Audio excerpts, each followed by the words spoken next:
Why do you need the keys to my husband's house? My daughter-in-law, Nicole, threw that question at me that afternoon as I desperately rummaged through my purse trying to find my keys. We were in the living room of my son Michael's house, and I had only gone for a quick visit, as I always did on Tuesday afternoons. But that day, something had changed in her eyes. There was a new coldness, a distance I hadn't noticed before, or maybe I had noticed it, but preferred to ignore it, like mothers do when we don't want to see the obvious. I froze, my hand still inside my purse, feeling my fingers touch every object, searching for those darn keys that I swore I had put there that very morning. The tone of her voice was not rude, it wasn't a shout, it was something worse. It was that icy calm, that way of pronouncing every word as if she were explaining something to a silly child who doesn't understand the basic rules of cohabitation. I just can't find them, Nicole. I always leave them in this side pocket.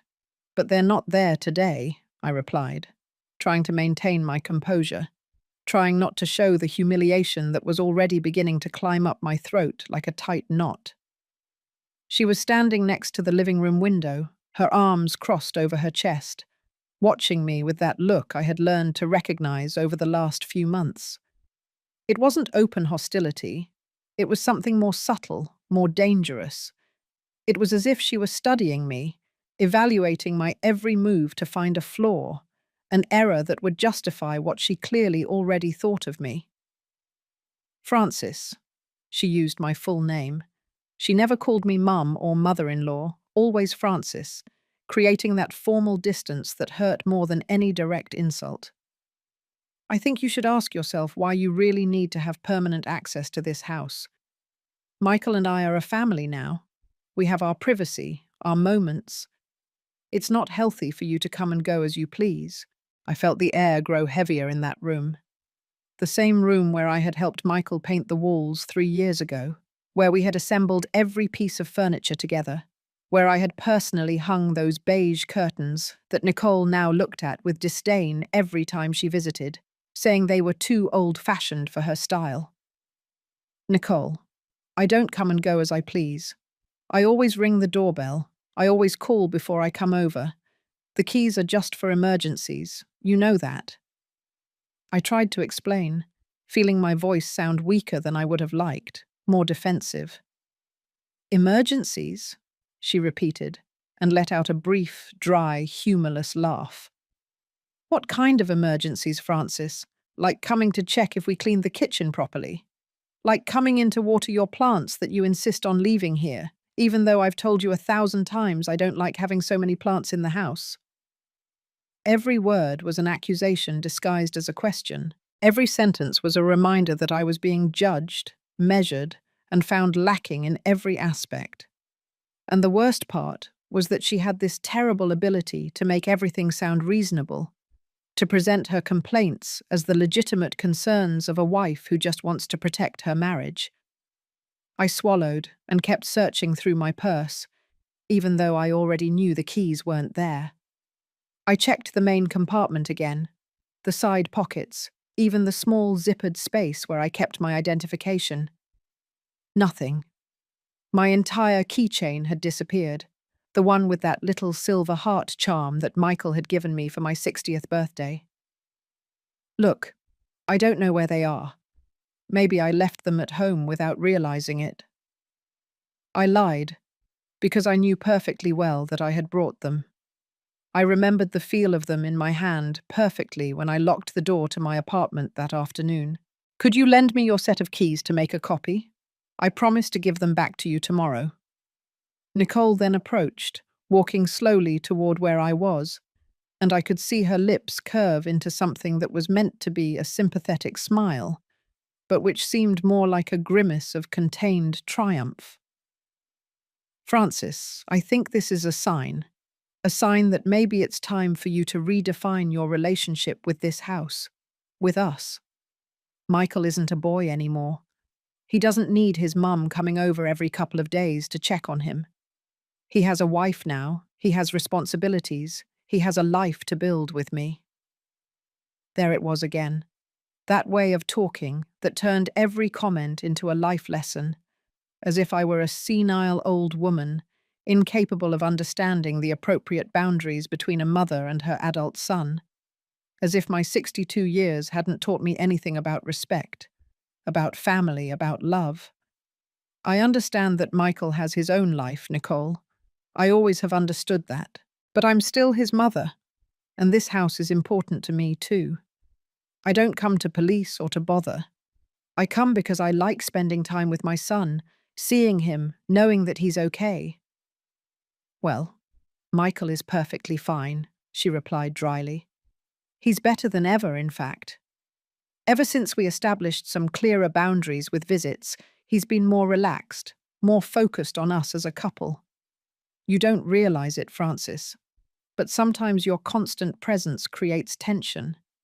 He doesn't tell you because he doesn't want to hurt you, but as his wife, I can see it. That was a punch to the gut. The insinuation that my own son felt burdened by me, that my motherly love was actually a burden he tolerated out of pity or obligation. Nicole knew exactly where to strike to cause the most damage, and she did it with that soft, almost maternal voice, as if she were doing me a favor by opening my eyes to a painful truth. If Michael felt that way, he would tell me, I replied, though my voice trembled slightly. We've always had open communication, ever since he was a child. Oh, really? And when was the last time you two had a real conversation, just the two of you without me present? When was the last time Michael sought you out on his own initiative, and not because you showed up here? I couldn't answer that. Nicole had touched a wound that I myself had been ignoring for months. It was true that lately I was always the one who called first, who suggested the visits, who asked if I could stop by to see them. Michael no longer showed up on Sunday mornings with donuts and coffee like he used to before he got married. He no longer called me just to tell me about his day or to ask for advice about a problem at work. Look, Francis, Nicole continued, and this time her voice adopted an almost compassionate tone that was even more unbearable than her previous coldness. I don't want to be the villain in this story. I really don't. I know you raised Michael alone after your husband passed away. I know you made a lot of sacrifices for him, and that's admirable. But now he's 25 years old. He has a wife, and he needs space to grow as a man, to build his own family without feeling like he has to worry about you all the time. I have never asked him to worry about me, I protested, feeling indignation starting to replace the sadness in my chest. I have my own life, my job, my friends. I'm not some dependent old lady who has nothing better to do than bother her son. Then prove it, she challenged me, taking another step closer. Prove it by letting him live without showing up here every Tuesday and every Friday. Prove it by not calling him 3 times a day to ask if he ate lunch or if he has clean clothes. Prove it by accepting that you are no longer the most important woman in his life. I am now. There it was. She had finally said out loud what she had been implying for months with her gestures, her looks, her seemingly innocent comments. This wasn't about the keys. It had never been about the keys. This was about power, about territory, about who had the right to love Michael and in what way. I remained silent, staring at her, trying to process what I had just heard. Nicole held my gaze without blinking, with the absolute confidence of someone who knows they hold all the cards. She slept next to my son every night. She shared his daily life. She had access to his most intimate thoughts. And me. I was just the mother who lived 20 minutes away, waiting for my scraps of attention. I think I'd better go, I finally said, closing my purse with trembling hands. When I find my keys, I'll let you know. Francis, wait, she called out as I was already walking toward the door. Don't leave angry. I just want you to understand the situation. We can have a good relationship, you and I, but with clear boundaries. I'm not your enemy. I turned around to look at her one last time before leaving. She was standing there in the middle of the living room, in the house I had helped them get, surrounded by the furniture I had helped pay for when Michael was just starting his job and didn't have enough savings. And she spoke to me about boundaries, about respect, about personal space, as if I were an intruder and not the woman who had given everything for the son she was now claiming as exclusively hers. "You're right, Nicole," I told her with a calm that surprised even me. "You're not my enemy, and I'm not yours either. But if you ever have children, you'll understand that a mother's love can't be limited as easily as you think. Goodbye." I left that house feeling a weight in my chest that I hadn't felt in years. I walked to my car parked on the street. I opened the door and sat in the driver's seat without turning the engine on. My hands were trembling so much that I had to press them against my legs to control them. I took a deep breath. 1, 2, 3 times, trying not to cry right there in the middle of the street where any neighbor could see me. How had I reached this point? When exactly had my relationship with Michael changed so much? I tried to recall the precise moment, the specific conversation, the incident that had marked the before and after, but I couldn't find it. It had been a gradual process, so slow that I hadn't noticed it until it was too late. I remembered when Michael introduced me to Nicole 2 years ago. It had been at an Italian restaurant, one of those small, cozy places where they serve pasta in generous portions. She had arrived holding his hand, smiling, friendly, asking me about my job as a secretary at an accounting firm. I had thought she was a nice girl, maybe a little reserved, but nothing that would make me suspect what was to come.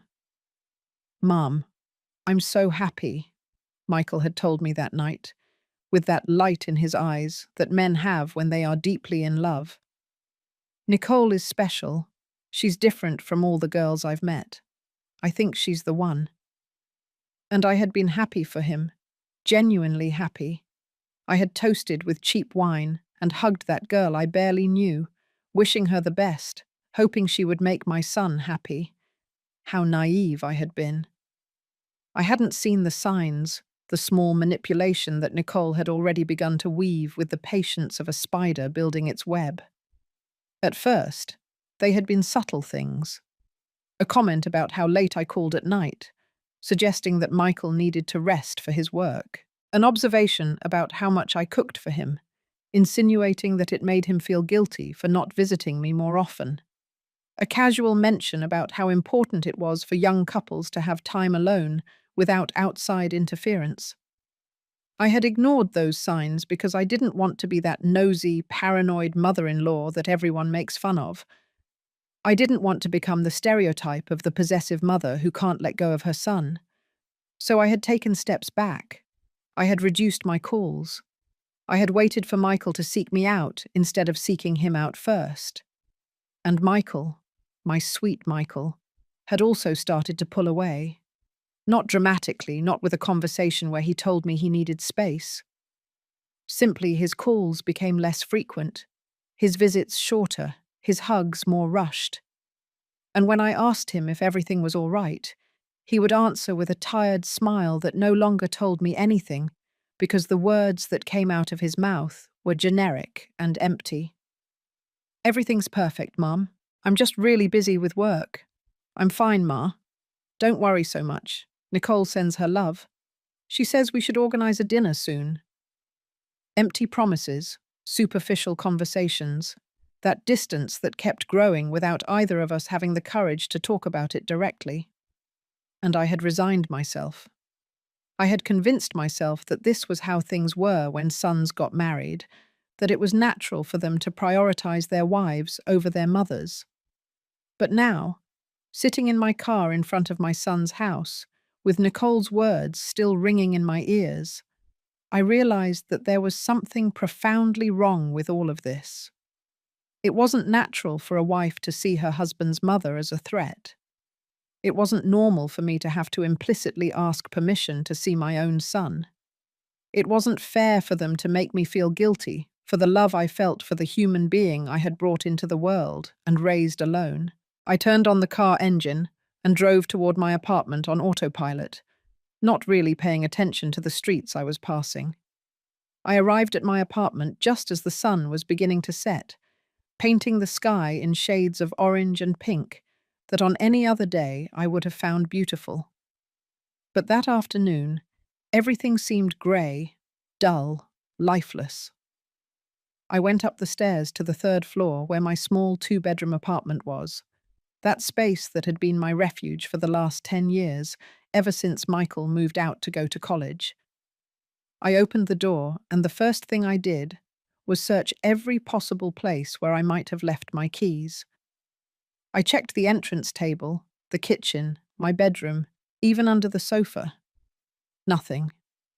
I knew I wouldn't find them because I was absolutely certain I had brought them with me that afternoon. I remembered them perfectly, the familiar weight of the keychain in my hand when I left the house. I sat down on the living room sofa, that old brown fabric couch I had bought second-hand when Michael was 10 and that had accompanied me through so many difficult times. I closed my eyes and let the memories come, those memories that I had been avoiding because they hurt too much.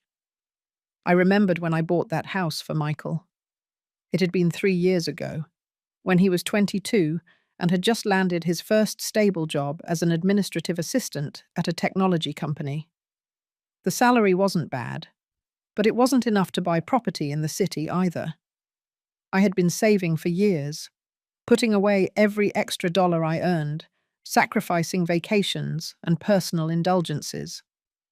I had scraped together $25,000 for the down payment on a small house in a decent neighborhood, not luxurious, but safe and with good access to public transportation. I found a perfect property, a 2-story, 3-bedroom house with a small backyard and enough space for Michael to grow, to start a family someday. The total price was $85,000, and I handled all the negotiation with the bank for the mortgage loan. But here came the part Nicole didn't know, the part I had kept secret for reasons I was now beginning to understand better. When we did the purchase paperwork, I put the property in my name, not Michael's, but mine. I told him it was for ease of dealing with the bank, that his credit history was still very short, and that it would be simpler if I appeared as the main buyer. "But it's your house, son," I had told him that day when we signed the papers. "I'm just helping you with the paperwork. You pay for it every month with your job, you take care of it, you live in it. It's yours." And he had hugged me with tears in his eyes, thanking me for being the best mother in the world, promising me that one day he would repay everything I had done for him. I had stroked his hair like when he was a child, and told him that he didn't owe me anything, that seeing him happy was payment enough. For the first 2 years, Michael religiously paid the monthly loan installment, which was $650. Every month he would transfer the money to my account, and I would take care of making the payment to the bank.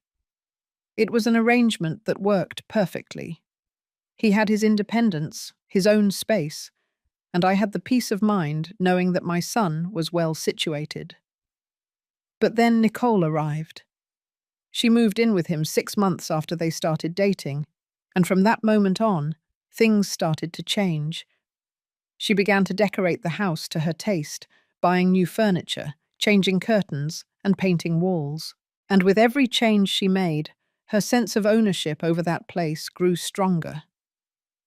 I got up from the sofa and walked to my bedroom, where I kept all my important documents in a safety box inside the closet. I took out the box, dialed the combination on the lock, and opened it. There they were, organized in different colored folders: my birth certificate, my high school diploma, the property deed for Michael's house. I took the green folder containing the house documents and opened it on my bed. I slowly flipped through the pages, reading every clause, every legal term, confirming what I already knew. The house was in my name. Francis Rodriguez was the legal owner registered with the county. Michael appeared in some documents as the occupant and responsible for the payment, but legally, the property was mine. I had never intended to use this against him. I had never even considered mentioning this detail because for me it was irrelevant. I had bought that house for my son, and in my mind, it was always his no matter what the papers said. But now, after the conversation with Nicole, after hearing her say with such certainty that it was my husband's house, something had changed inside me. It wasn't revenge I was feeling, not exactly. It was more like an awakening, a sudden clarity about the real situation. Nicole had treated me like an intruder in a house that wasn't even legally hers or Michael's. She had talked to me about boundaries and respect while living in a property I had bought with the sweat of my brow, with years of saving and sacrifice. I put the documents back in the box and carefully closed it. I didn't know yet what I was going to do with that information, but something told me it was going to be important to have it on hand. For the first time in months, maybe years, I felt like I had some power in this situation that had become so unbalanced. That night, I barely slept. I stayed awake in bed, staring at the ceiling, thinking about all the small humiliations I had endured from Nicole over the last few months. The comments about my clothes being too old-fashioned, her suggestions that I should find new hobbies appropriate for my age, the way she always found an excuse to cut my visits short. I remembered the day of her wedding to Michael, 1 year ago. It had been a small ceremony in the backyard of the house, because they had decided they didn't want to spend a lot of money on a big party. I had contributed $3,000 to help with the costs, money I had taken from my emergency savings without a second thought, because I wanted my son to have a special day. But throughout the entire celebration, Nicole had barely spoken to me. She had been busy attending to her friends, her parents who had come from out of state, Michael's co-workers. I had sat in a corner of the garden, smiling for photos when asked, feeling like just another guest instead of the groom's mother. And when it came time for the traditional mother-son dance, Nicole had suggested they do a group dance with all the guests to break with old traditions and create more inclusive moments. Michael had agreed, looking at me with a timid apology in his eyes that I had accepted with a smile because I didn't want to ruin his day. But that night, when I returned alone to my apartment after the wedding, I had cried for hours. I had cried for that dance we never had, for that tradition I had dreamed of since Michael was a little boy and was stepping on my feet while I taught him to dance in our old living room.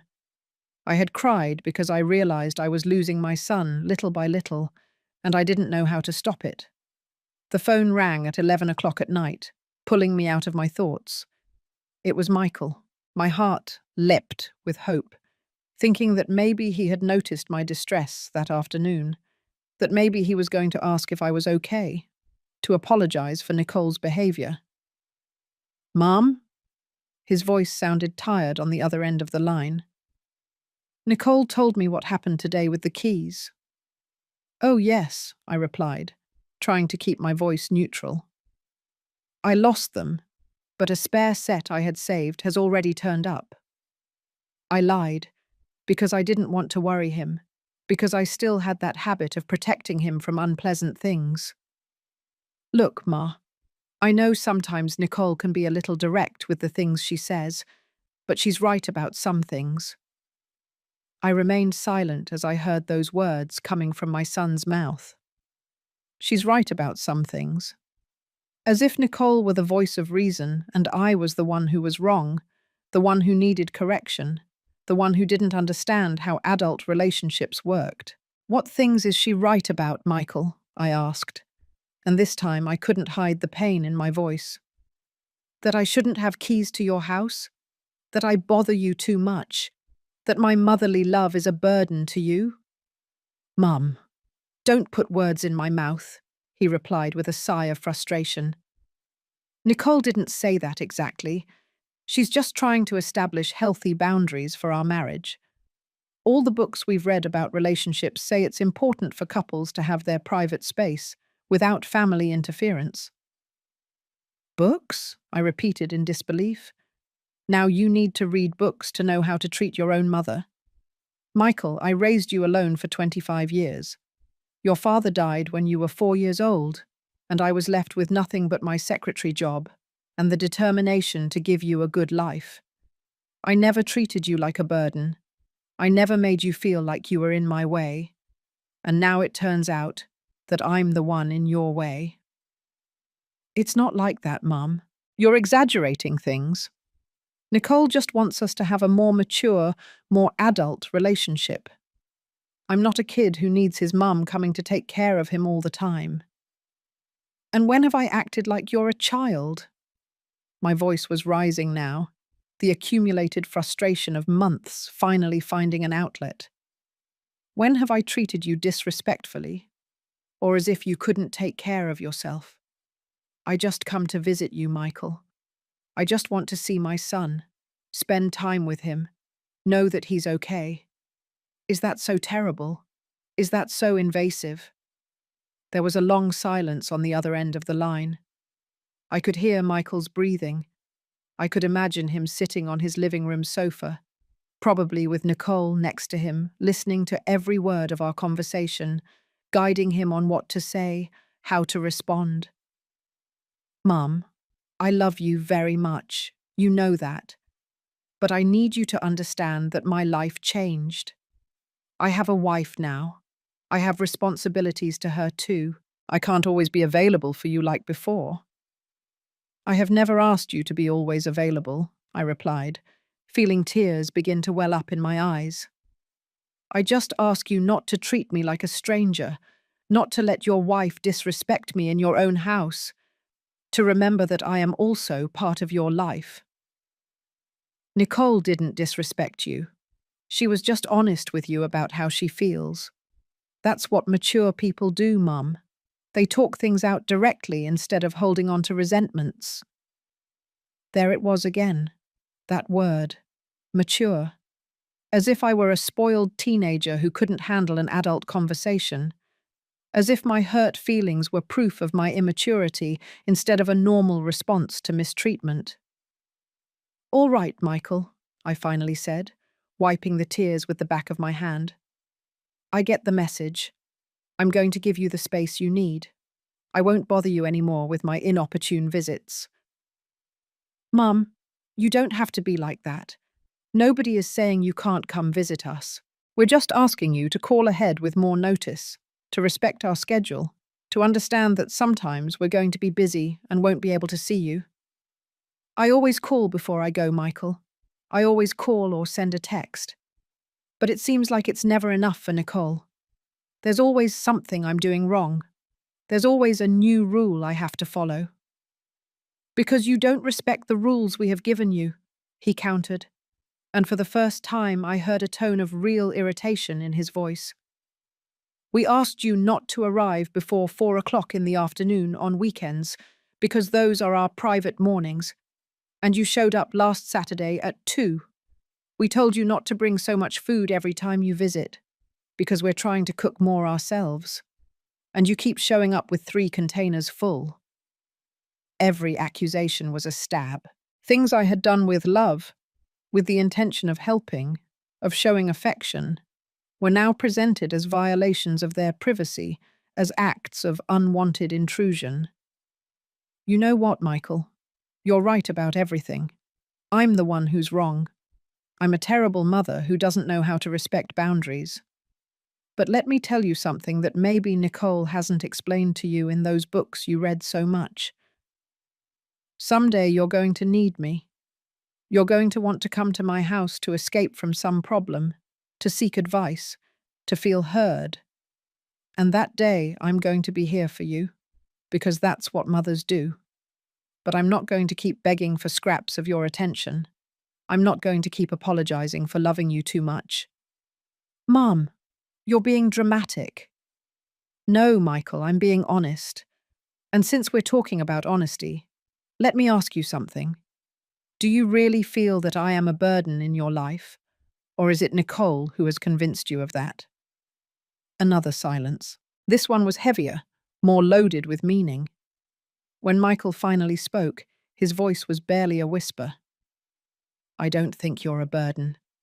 But Nicole is right that sometimes you hold on too tightly.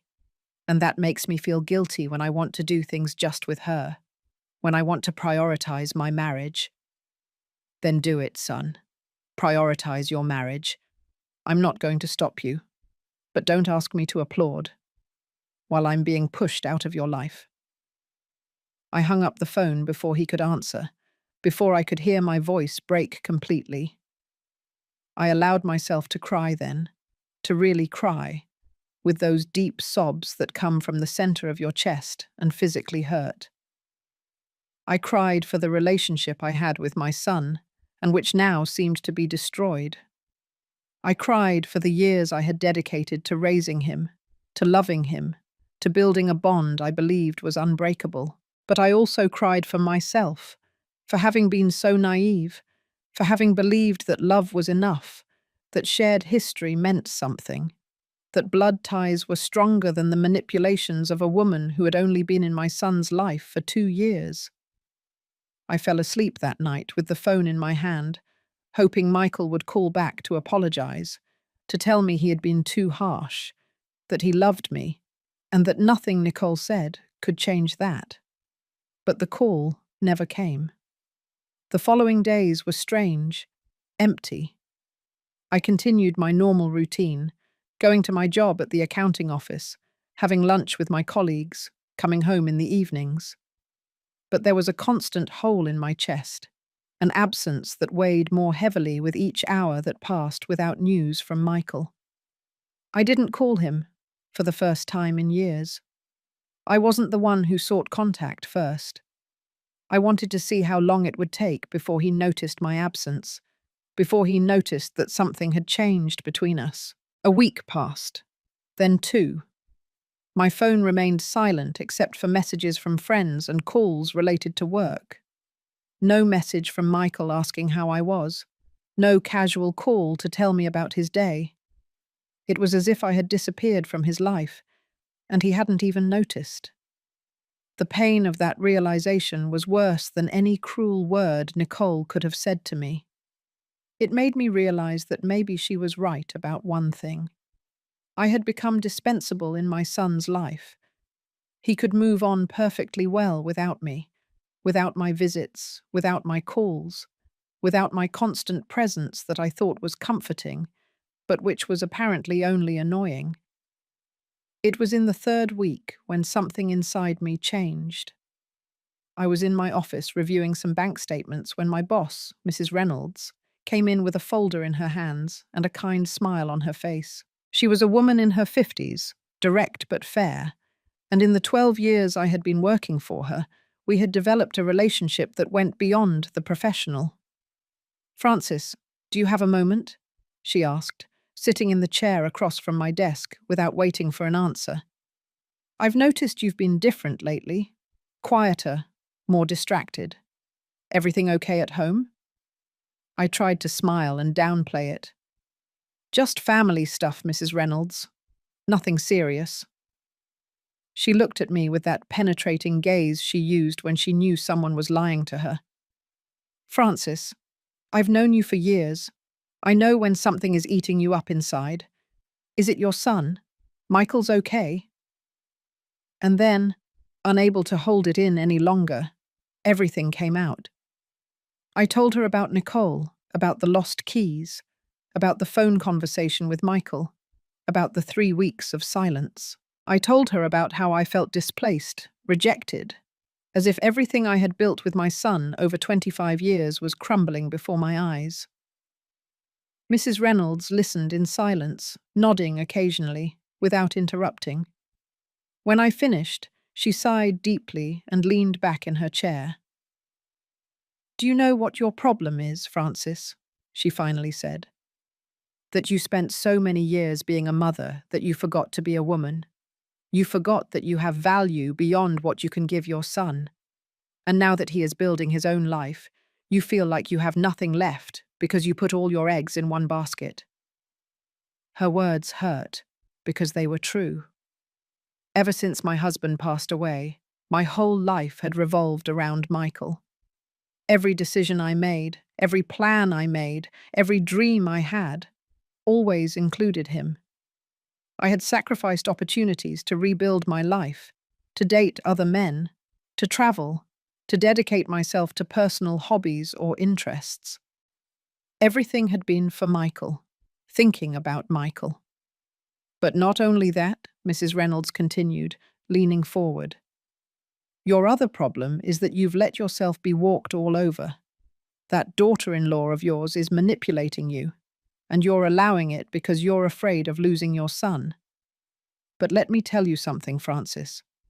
If your son allows his wife to treat you like that, if he doesn't defend the woman who raised him alone, who sacrificed everything for him, then maybe it's time for you to defend yourself.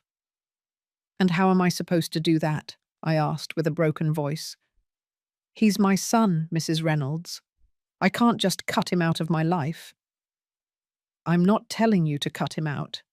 I'm telling you to value yourself, to stop begging for love and attention, to show him that you also have boundaries, and that when someone crosses them, there are consequences. Those words stayed with me for the rest of the day. That night, alone in my apartment, I took out the box with the house documents again. I spread them out on the dining room table and read them carefully, this time not just verifying that they were in my name, but thinking about the implications of that. Legally, that house was mine. I had every right to enter when I wanted, to make any changes I wanted, to make the decisions I deemed necessary. Michael paid a monthly installment, yes, but that didn't give him legal ownership of the property. And Nicole, no matter how much she behaved like the lady of the place, had absolutely no right to that property. It wasn't revenge I was feeling. It was something more complex, deeper. It was a need to regain some control over a situation that had completely gotten out of hand. It was the desire to show them that I wasn't a defenseless old woman whom they could push around and manipulate without consequences. I spent the following days thinking, planning. I didn't do anything impulsive. I didn't make rushed decisions. But I did start to consider options I hadn't even imagined before. What would happen if I decided to sell the house? Or if I wanted to make major modifications? Or simply if I exercised my legal right to enter the property whenever I wanted?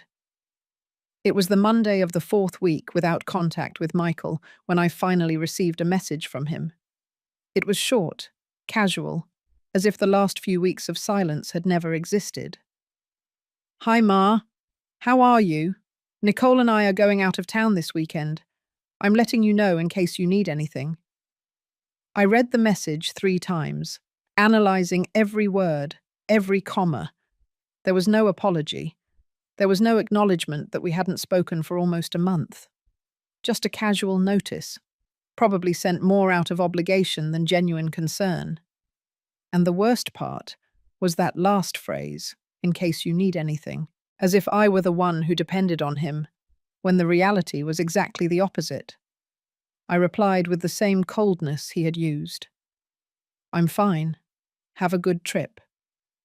I didn't add heart emojis as I usually did. I didn't ask where they were going or how many days they would be gone.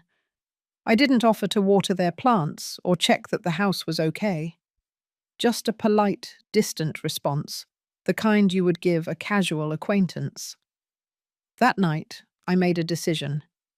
If they were going to be out of town for the weekend, I was going to use that time to do something I had been considering for weeks. I was going to enter that house, my house, and I was going to retrieve some things that belonged to me.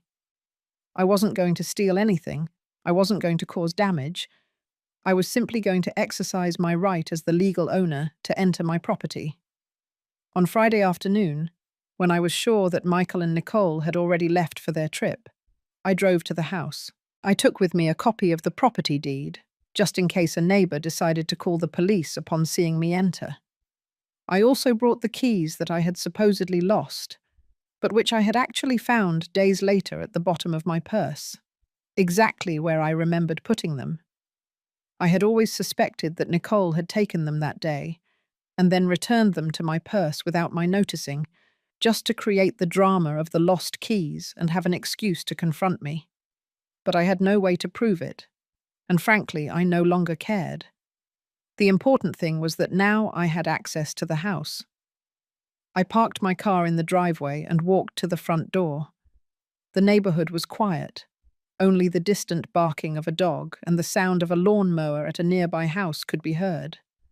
I inserted the key into the lock and turned it. The door opened with a soft click. I went in and closed the door behind me. The house was silent, permeated with that particular smell that spaces have when their inhabitants are absent. I looked around the living room and felt a strange mixture of familiarity and alienation. I recognized this space. I had helped build it, but at the same time it felt foreign, transformed by Nicole's presence into something that no longer belonged to me emotionally. I walked slowly through the room, observing the changes that had been made since my last visit. The curtains I had hung had been replaced by new cream-colored ones, more modern but characterless. The family photos that used to decorate the fireplace mantel had been reduced to just two, a photo of Michael and Nicole's wedding, and another of the two of them on a beach during a vacation. The photos of Michael as a child, the photos of the two of us together, had disappeared. I went to the kitchen and opened the cabinets. There were the containers I had brought for months, piled in a corner, forgotten. Some still had dried food scraps, as if no one had bothered to wash them after emptying them.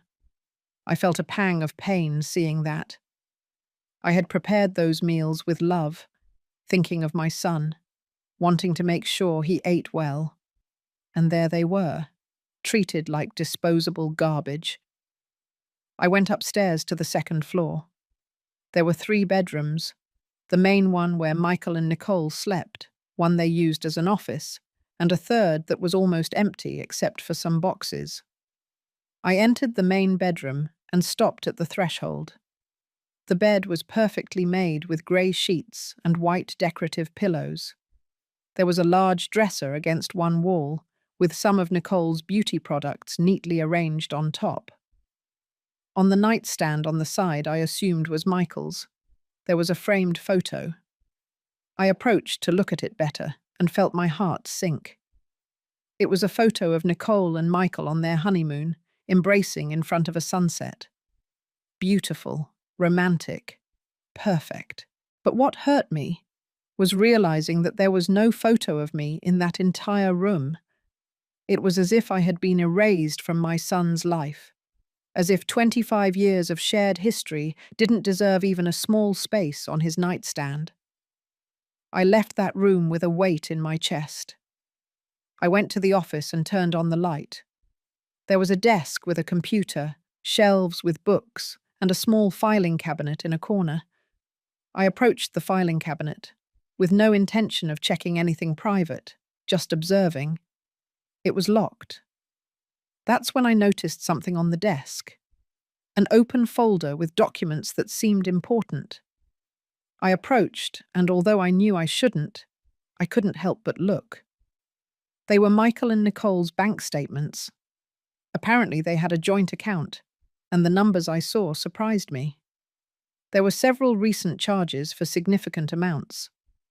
$1,200 at a furniture store, $800 at a fancy restaurant, $500 on clothes, $300 at a spa.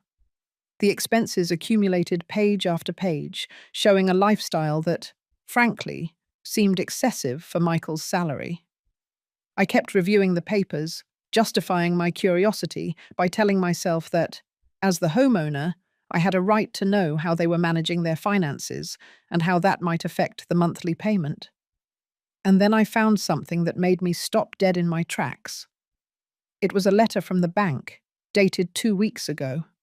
A notification that the mortgage payment for that month had been rejected due to insufficient funds. It was the first time in 3 years that Michael had failed to make the payment. The letter warned that if the situation was not regularized within the next 30 days, late charges would begin to accumulate, and eventually, a property recovery process could be initiated. I sat down in the desk chair, holding that letter with trembling hands. Was Michael having financial problems? Why hadn't he told me anything? Or was it that he didn't even know the payment had been rejected? I remembered that I was the one who received the bank notifications because the account was in my name. This letter had probably arrived in my mailbox and I hadn't seen it because I had barely checked my mail lately, too submerged in my own sadness. But then I looked at the bank statements again with all those excessive expenses, and the truth became evident. It wasn't that Michael didn't have money. It was that they were spending it on other things. Nicole was spending it on other things. While I sacrificed by saving every dollar, while they treated me like a burden and pushed me out of their lives, they were living beyond their means, buying unnecessary things, going to expensive restaurants, all instead of fulfilling the basic responsibility of paying for the house where they lived. I felt a cold anger rise in my chest. It wasn't the explosive, irrational anger of a moment of frustration. It was something more calculated, deeper. It was the indignation of someone who finally sees with total clarity how they have been used, manipulated, discarded. I took out my phone and took pictures of the documents, the bank statements, the bank letter, everything. I didn't know exactly what I was going to do with that information, but some instinct told me I was going to need it. I put everything back exactly as I had found it and left that office. I went downstairs and headed towards the garage. There were some boxes piled against a wall, boxes I immediately recognized. They were mine. Boxes with my things that I had left here temporarily when I painted my apartment last year. Family photos, some books, Christmas decorations, memories from when Michael was a child. I had asked Michael several times to help me take them back to my house, but there was always an excuse. That he was too busy, that he had plans for the weekend, that they would leave it for later. Now, seeing them abandoned there in the garage, covered in dust, I realized it wasn't forgetfulness. It was contempt. It was Nicole telling him that those old things had no place in their perfect modern house. I opened one of the boxes and took out a photo frame. It was a picture of Michael at 6 years old, smiling with a missing tooth, holding a drawing he had made at school. I remembered that day perfectly.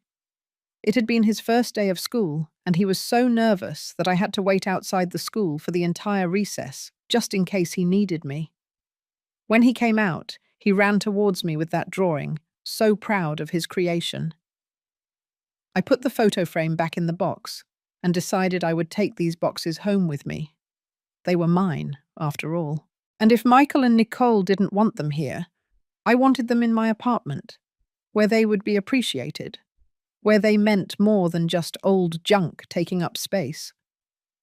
I was loading the second box into my car when I heard a car park in the driveway. My heart raced. Michael and Nicole were supposed to be away all weekend. Had they forgotten something? Had they changed their plans? I put the box down on the garage floor and walked towards the entrance. Indeed, it was Michael's car. The driver's door opened and he got out, followed by Nicole from the passenger side. Both stopped dead in their tracks upon seeing me there, standing at the entrance to the house with the keys in my hand. "Mom?" Michael's voice sounded surprised and annoyed. "What are you doing here? How did you get in?" Before I could answer, Nicole stepped forward, walking quickly toward me with her eyes narrowed in that expression I knew so well. The expression of someone who is about to make a scene. "Francis, this is unbelievable. You entered our house without permission while we were gone. That is a violation of private property. That's trespassing." I stood there, staring at her, feeling a strange calm come over me. For weeks I had been scared, hurt, insecure. But in that moment, with the property documents tucked into my purse and the evidence of their excessive expenses photographed on my phone, I felt more powerful than I had in months. "It's not trespassing when the house is mine, Nicole," I said in a calm but firm voice. She let out a scornful laugh. "Your house? What are you talking about? This is Michael's house, the house where my husband and I live." "It's my house," I repeated, this time pulling out my purse and extracting the green folder with the documents. "It's in my name. I bought it. I paid the down payment. The loan is in my name. And according to the letter the bank sent 2 weeks ago, this month's payment was rejected due to lack of funds." I watched the colour drain from Nicole's face. Michael quickly approached, looking confused. "What are you talking about, Mum? What letter? I made this month's payment. I transferred it like always." "It didn't reach the bank account, Michael. It was rejected. And in the meantime, as I see on the bank statements I found in your office, you have been spending thousands of dollars on furniture, restaurants, and clothes. You looked through our private papers." Nicole's voice rose an octave. "You entered our office and looked through our things. Michael, are you going to allow this? Your mother is completely out of control." But Michael was looking at me with an expression I had never seen on him before. There was confusion there, yes, but also something else. Perhaps the beginning of an understanding, the awakening of a doubt. "Mum, is the house really in your name?" he asked softly. "Yes, Michael, it always has been. When we bought it, we put everything in my name because your credit history was too short. Don't you remember? I told you it was your house, and it is in spirit. But legally, the property is mine." Nicole took a step back, as if she had just received a physical blow. "That can't be true," Nicole said, but her voice had lost that arrogant certainty that always characterized her. "Michael, tell her that's not true. You told me this house was yours, that you had bought it with your work." Michael ran a hand through his hair, a gesture I recognized from when he was a child, and that he made when he was nervous or confused. I thought it was mine. Mum told me she was helping me with the paperwork, but that the house was mine because I paid for it every month." "And it is yours, son," I said, keeping my voice calm, even though inside I felt a whirlwind of emotions. "I never wanted to use this against you, but after how you've treated me the last few weeks, after being pushed out of your life as if I didn't matter, I think it's important for you to know the real situation. You can't do this." Nicole approached Michael and took his arm, as if claiming possession. "She's manipulating you, honey. She's using legal tricks to control you. Can't you see it? This is exactly what I told you about your mother. She can't let go of the control over your life." "I manipulate him," I repeated, feeling the anger start to filter through my calm. "Nicole, I've kept quiet for months while you subtly insulted me, while you made me feel like an intruder in my own son's life. I've put up with your comments, your absurd rules, your way of treating me as if I were a silly old woman who doesn't understand anything. And I didn't say anything because I didn't want to cause problems between you and Michael." "Mum." Michael tried to interrupt, but I raised a hand. "No, Michael. Let me finish. I've been silent for too long. Nicole, you came into my son's life and systematically started to push me away. You turned every visit of mine into a problem, every call into an intrusion, every gesture of love into something inappropriate. You made me feel guilty for loving my son, for wanting to spend time with him, for being part of his life." "I was just protecting my marriage," Nicole replied, but her voice sounded defensive now, less sure. "You don't understand how difficult it is to build a relationship when his mother is constantly interfering." "Interfering? Was I interfering when I came to visit you twice a week? When I brought food I prepared with love? When I just wanted to see my son and make sure he was okay? Yes, Nicole shouted, and for the first time I saw her mask of composure completely crack. Yes, you were interfering, because Michael could never fully concentrate on us. He was always thinking about you, feeling guilty if he didn't call you, worrying about whether you were okay. I needed him to put me first, for our relationship to be his priority. But that was never going to happen as long as you remained so present in his life. So this was always about jealousy, I said, feeling absolute clarity. It wasn't about healthy boundaries or maturity. It was about you wanting to eliminate me from the equation because you couldn't stand that Michael loved me as well. I didn't say that. You didn't have to say it. You proved it with every action. And the worst part is that you convinced my son that I was the problem, that my love was a burden. Michael finally spoke, and his voice sounded tired, defeated. Mum, I never thought your love was a burden. Just… Nicole had some valid points about boundaries, and I wanted to make our marriage work. At the cost of your relationship with me? I asked, feeling tears start to gather in my eyes, but refusing to let them fall. Is that price worth it, Michael? Is it worth sacrificing the relationship with the woman who raised you alone, who worked overtime to pay for your school, who was there for every important moment of your life, just to keep a woman happy who sees you as her personal possession? It's not like that, Nicole protested. I love Michael. Everything I've done is because I love him and I want what's best for him. If you really loved him, I said, looking her directly in the eyes, you wouldn't try to isolate him from the people who love him too. True love doesn't require eliminating everyone else from the picture. True love is generous, it's inclusive, it's self-assured. There was a tense silence. Michael was looking at the ground, unable to hold either of our gazes. Nicole was breathing heavily, clearly trying to maintain control of her emotions. And I was standing there, in the entrance of the house I had bought for my son, feeling stronger and sadder than I had felt in years. So, what are you going to do? Nicole finally asked, and there was something new in her voice. Fear. Are you going to kick us out of the house? Is that what you want? To leave your son on the street just to prove that you have the power? No, I replied calmly. I would never do that. Because unlike you, Nicole, I do understand what it means to love someone. And loving means wanting their well-being, even when that person has hurt you. Then what? Michael's voice sounded small, vulnerable, like when he was a child and had done something wrong.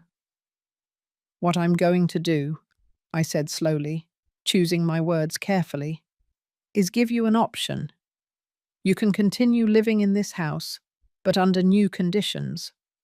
You are going to regularize the overdue payment this same week. You are going to start managing your money responsibly, without excessive expenses that compromise the monthly payment.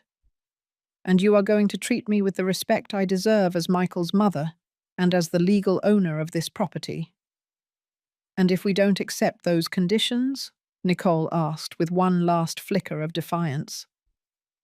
Then I will exercise my legal right to recover my property. I can give you 30 days to find another place. That's what the law says when the tenant fails to meet their payment obligations. I watched Nicole pale. The reality of the situation was finally penetrating her armor of arrogance. She had no power here. She never had. All that control she thought she was exerting over the situation was an illusion, a fantasy built on incorrect assumptions. That's blackmail, she said with a trembling voice. No, it's consequences. For months you have treated me as if I didn't matter, as if I had no right to be part of my son's life. You have humiliated me, you have belittled me, you have pushed me until you thought I was gone forever. But it turns out that I do matter, and I do have rights, and I will no longer allow anyone to make me feel otherwise. Michael finally looked up and saw me, and in his eyes I saw something I hadn't seen in months. Respect. Maybe even a little admiration. Mum, I didn't know. I didn't realize how badly Nicole was treating you. Or maybe I did realize, but I didn't want to see it because it was easier to blame you. I know, son, I said softly, and I understand why you did it.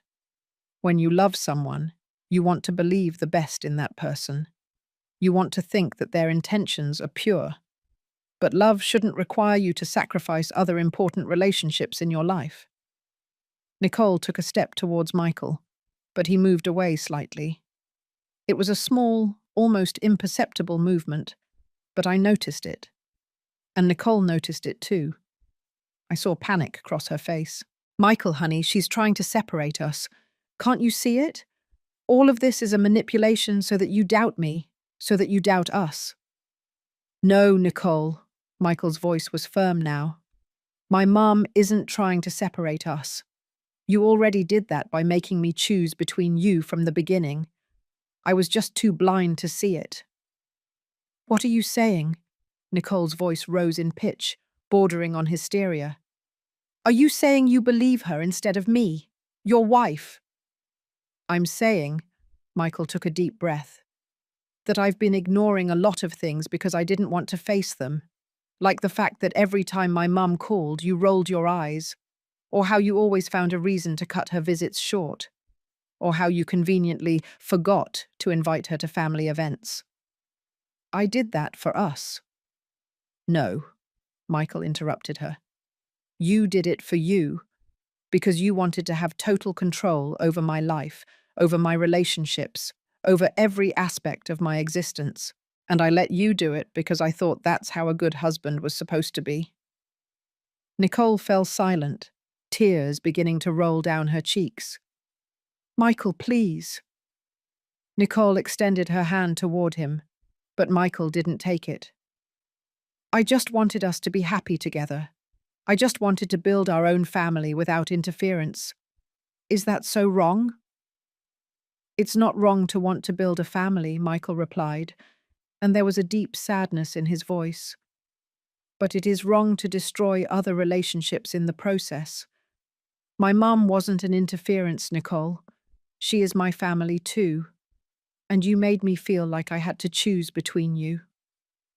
I remained silent, observing this exchange. It wasn't my place to intervene now. This conversation needed to happen between the two of them, without my influence. Michael needed to reach his own conclusions, make his own decisions. I never asked you to choose, Nicole protested, but her voice lacked conviction.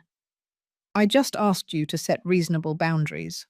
Reasonable boundaries don't include making my childhood photos disappear from our house, Michael said.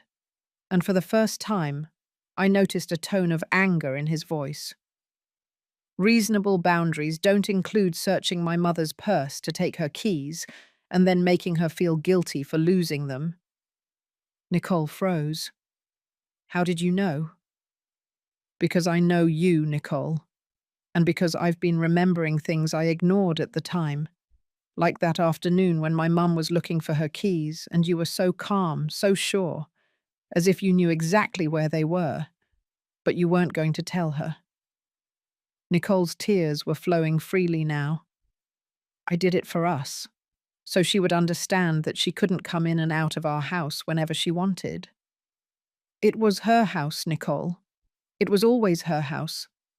And I gave her permission to enter whenever she wanted, because she's my mother, and because I trusted her. What's not okay is that you made her feel like a criminal for exercising that right. I approached Michael then and placed my hand on his shoulder. He turned to look at me, and I saw that his eyes were also moist. Son, I didn't come here to destroy your marriage, I said softly. I came because I needed to get some of my things that are in the garage. And yes, I also came because I wanted to understand why I had been so completely displaced from your life. But the last thing I want is for you two to separate because of me. It wouldn't be because of you, Mum, Michael said, wiping his eyes with the back of his hand. It would be because of the decisions I made, because of the things I allowed, because of not defending the person who has loved me the most in this world. I love you too, Nicole sobbed. Michael, I love you so much. I know I made mistakes. I know I went too far. But it was all because I was afraid of losing you, of your mother being more important than me. A mother's love and a wife's love are different, Nicole, I said, looking directly at her. They don't compete with each other. They are not mutually exclusive. I never wanted to replace you in Michael's heart. I only wanted to maintain my place as his mother. But you saw it as a competition that you had to win at all costs. Nicole covered her face with her hands, her shoulders shaking with sobs. For the first time since I met her, I saw her vulnerable, stripped of that armor of control and certainty that she always wore. And despite everything she had done to me, I felt a hint of compassion for her. Nicole, I said gently, waiting for her to lower her hands and look at me. I am not your enemy. I never was. But I'm also not going to allow you to treat me like I am. If you want to build a life with my son, you have to accept that I am part of his history, part of who he is. And that doesn't take anything away from you. It just gives you a bigger family. She looked at me with red, swollen eyes. I don't know if I can do it. I don't know if I can share him. Then that's a conversation you need to have with Michael, I replied, because he deserves a partner who doesn't force him to choose between his family and his marriage.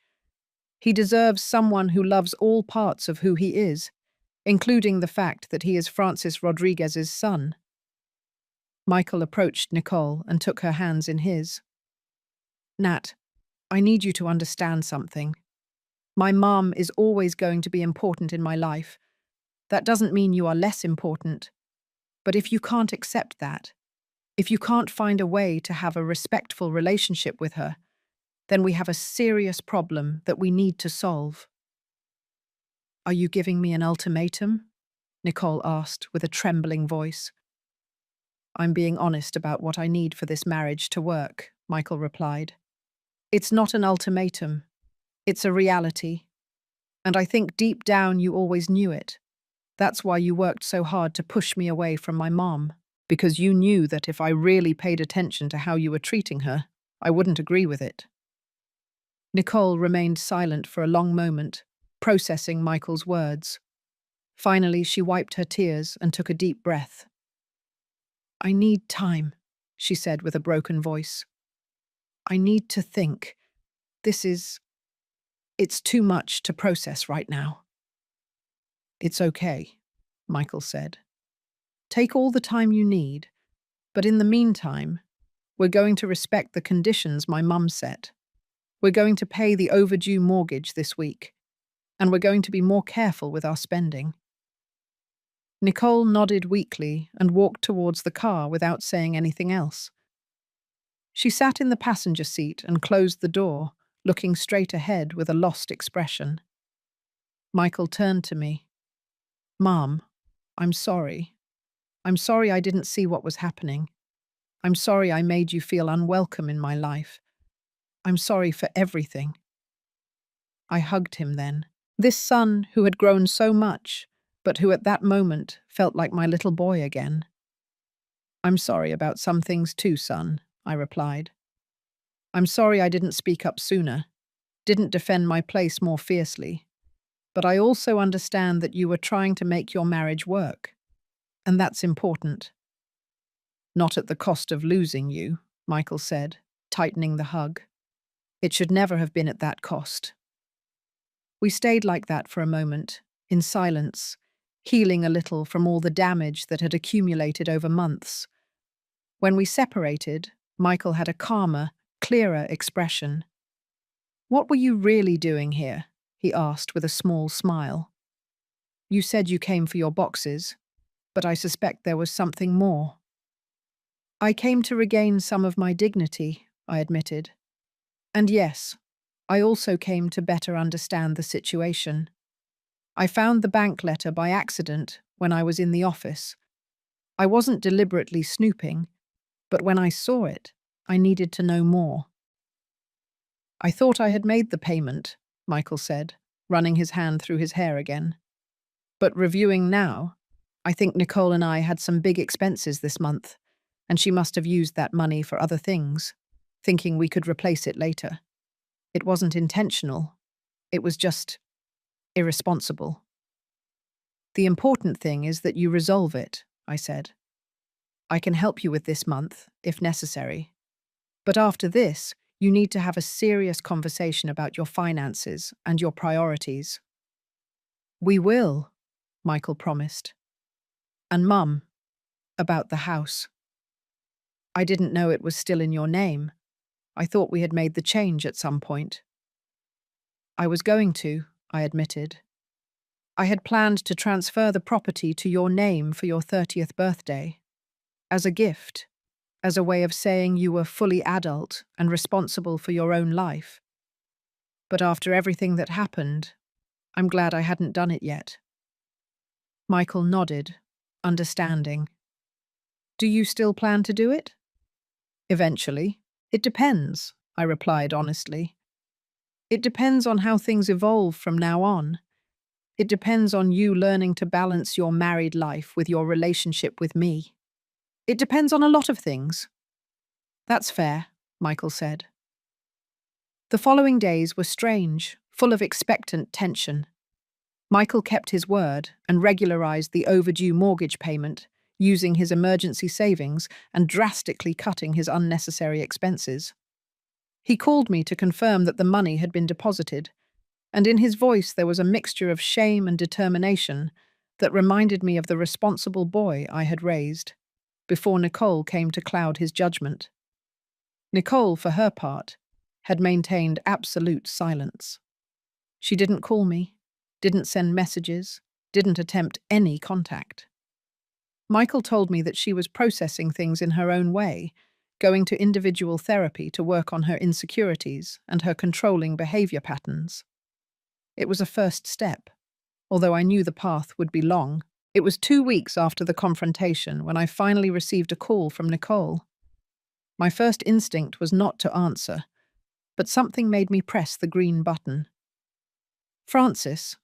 Her voice sounded different, smaller, stripped of that arrogant certainty that had always characterized her. Do you have time to talk? I would like to see you if you're willing.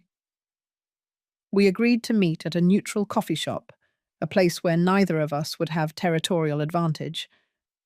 I arrived 15 minutes early and ordered a black coffee, watching through the window as I waited. When Nicole walked in, I barely recognized her. Her hair was pulled back in a simple ponytail, no makeup, dressed in jeans and a casual blouse.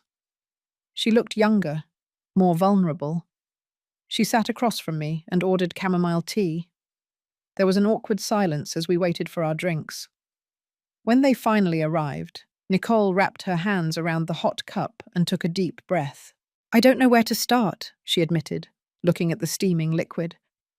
I've rehearsed this moment 1,000 times in my head, but now that you're here in front of me, all the words feel inadequate. A simple, I'm sorry, would be a good start, I said, without harshness, but without softening the truth either. I'm sorry, she said immediately, looking up to meet my eyes. I am profoundly sorry, Francis. I'm sorry I treated you the way I did. I'm sorry I tried to push you away from your son. I'm sorry for every cruel comment, every subtle humiliation, every moment when I made you feel unwelcome. The words sounded sincere, but I had learned to be cautious. Why did you do it, Nicole? That's the part I still don't understand. What did I do to you to deserve that treatment? She looked down again, and I saw tears begin to well up in her eyes. You didn't do anything. That's the point. You were perfect. You were the perfect mother who had raised the perfect man, and I come from a broken family. My father abandoned us when I was 8 years old. My mother spent the rest of my childhood being bitter, telling me never to fully trust any man, that they would all eventually leave. She paused to wipe her tears. When I met Michael, he was different from all the men I had ever known. He was kind, thoughtful, loyal, and he had this beautiful relationship with you, this connection that I had never had with my own mother. And instead of admiring that, I saw it as a threat. A threat to what? I asked gently. To my security, to my place in his life. I thought that if he loved you so much, he would eventually realize that I wasn't good enough, that he would compare our love to the love he has for you, and I would lose. So I decided to eliminate the competition, push him away from you, so he would only have me. There was a raw honesty in her words that was difficult to hear, but necessary. Nicole, a son's love for his mother and his love for his wife are not comparable. They are not in competition. They are completely different types of love. I know that now, she said. My therapist has explained it to me many times, but I had these deep wounds from my own childhood that I couldn't see it. I only saw that Michael called you when he had problems, that he sought you out for advice, that your opinion mattered to him. And in my twisted mind, that meant I wasn't enough.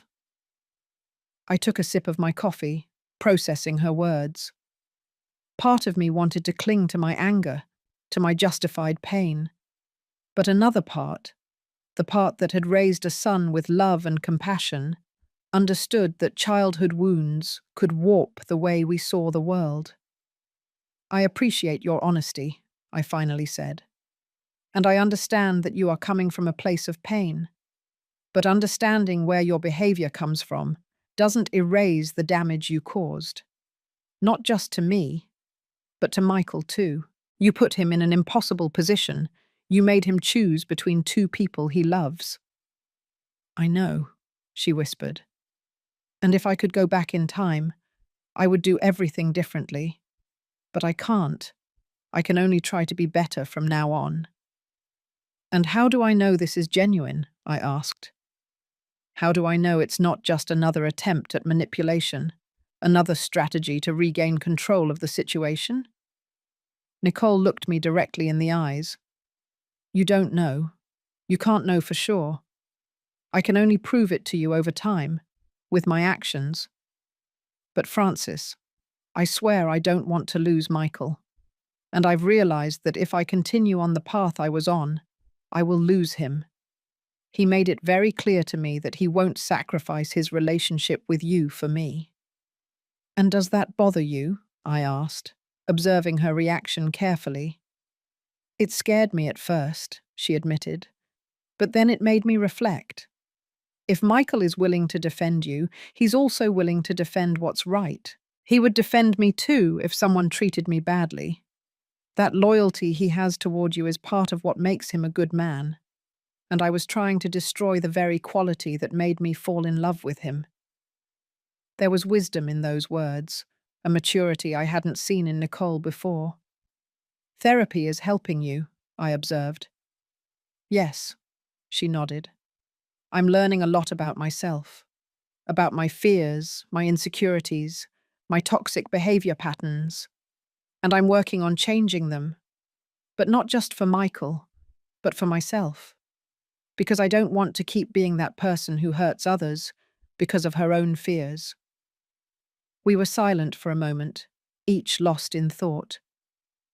I looked at this woman who had been my antagonist for so long and saw for the first time a complete human being with her own scars and struggles. I'm not going to say everything is forgiven, I finally said. It wouldn't be honest on my part. I'm still healing from the pain you caused me, but I appreciate that you came to talk to me, that you were honest about your motivations. It's a start. Do you think that someday we could have a cordial relationship? Nicole asked with cautious hope in her voice. I'm not asking for us to be best friends, just mutual respect, civility, Maybe, eventually, something like family. I think that's possible, I replied, surprising myself with my own sincerity. But it's going to take time, and it's going to require you to demonstrate with actions, not just words, that you have truly changed. I understand, she said, and I'm willing to do that work. For Michael, and honestly, for me too. I don't want to be that person I was. I don't want to look back in 10 years and realize that I destroyed something beautiful because of my own irrational fears. We finished our drinks talking about more mundane things. She told me about her job as a graphic designer, something we had never talked about before. I told her about my office and my colleagues. It was strange, almost surreal, to have a normal conversation with her after so many months of tension and hostility. When we said goodbye in the parking lot, Nicole extended her hand. I looked at it for a moment before shaking it. It wasn't a hug. It wasn't complete forgiveness, but it was an acknowledgement that both of us were willing to try. The following months brought gradual but significant changes. Michael started visiting me more often, sometimes alone, sometimes with Nicole. The visits with Nicole were still a little awkward, but there was a noticeable difference in her behavior. There were no longer passive-aggressive comments, no attempts to control how much time we spent together. On my 63rd birthday, they arrived together with a cake they had baked themselves. It was a delicious, crooked mess with too much frosting, but they had made it with their own hands, and that meant something. Nicole had even brought a gift, a photo album she had created with pictures of Michael through the years, many of them photos that I had shared with her. I thought it would be good to have these memories organized, she said timidly, and I wanted you to know that I recognize the history you have together, that I respect that. It was a small but significant gesture.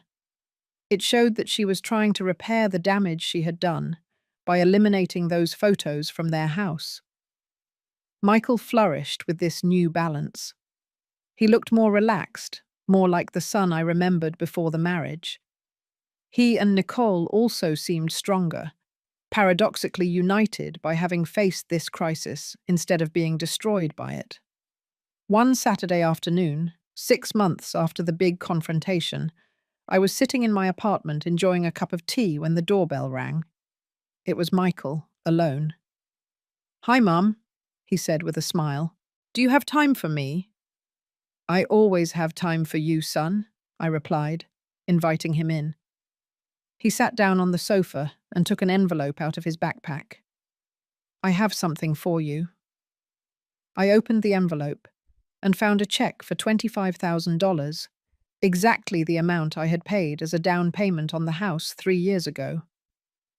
"Michael, what is this?" I asked, confused. "It's the down payment you paid for the house. Nicole and I have been saving, cutting expenses, being much more responsible with our money, and we want to give you back what you initially invested.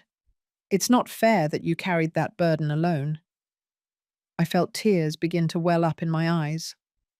"Son, I don't need you to give me that money back. I gave it with love, as a gift for you." "I know, Mum, but we want to do it anyway, because we also want to ask you for something." "What is it?" "We want you to transfer the house to my name, officially. Not because we're afraid you'll use it against us, but because it's time for me to take on that responsibility completely. It's time for me to grow up and be the real owner of my own life." I looked at the check in my hands, then at my son, and finally nodded. "All right. I'll call my lawyer next week and we'll start the transfer process." Michael hugged me tightly. "Thank you, Mum, for everything, for buying the house, for not giving up on me, for teaching me what unconditional love means." "Thank you," I replied, "for finally seeing me, for defending me, for finding the balance we all needed." That night, after Michael left, I sat on my balcony looking at the illuminated city. I thought about all the pain I had gone through, the tears shed, the sleepless nights, wondering if I had lost my son forever. But I also thought about the strength I had discovered within myself, the dignity I had regained by refusing to be walked all over anymore. I had learned that love doesn't require sacrificing your self-worth, that defending your boundaries doesn't make you less loving, that sometimes the greatest demonstration of love is teaching others how they should treat you. The house, that property I had bought with so much sacrifice and love, would finally be transferred to Michael's name. But the lesson we had learned together, that couldn't be transferred with any legal document. That lesson about respect, about family, about the balance between filial love and marital love, that would live in us forever. And as the cool night wind caressed my face, I smiled, because I had won something much more valuable than a house or a legal document. I had won my dignity back. I had regained my place in my son's life. And I had demonstrated both to Nicole and to myself that a mother who loves fiercely can also defend herself fiercely. The keys that Nicole had asked me why I needed no longer mattered, because I had never needed physical keys to have a place in my son's heart. That place had always been mine, and now we all knew it.